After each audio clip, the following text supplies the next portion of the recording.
Police in Ontario will no longer have to worry about being investigated by the province's watchdog if they decide to administer naloxone. That's a drug that reverses the effects of an overdose. It's a move that's being welcomed by the medical community and a number of police forces. All we've done is level the playing field so that police officers, paramedics, and firefighters are able to use naloxone and not have to worry about an SIU investigation. The Special Investigations Unit is called in anytime a death or serious injury happens during an interaction with police. That has meant that if a person was given the life-saving drug by an officer but ultimately didn't survive, that officer would become subject to an SIU probe. In the last year, Peel police officers have been involved in 3 separate investigations where naloxone was administered. All of those officers were cleared within 30 days. The head of the Peel Police Association is applauding the government's decision.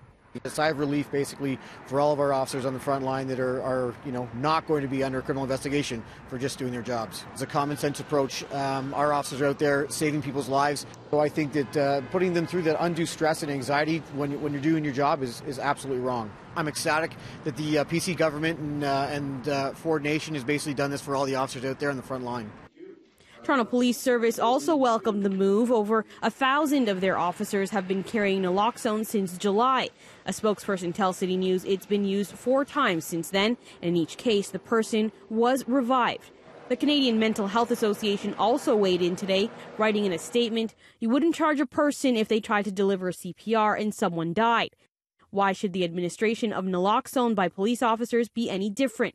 Police are often the first to arrive on scene when a person is experiencing a mental health or substance abuse crisis. Giving officers the freedom to deliver potentially life-saving naloxone without SIU reprisal is a tremendous move by this government.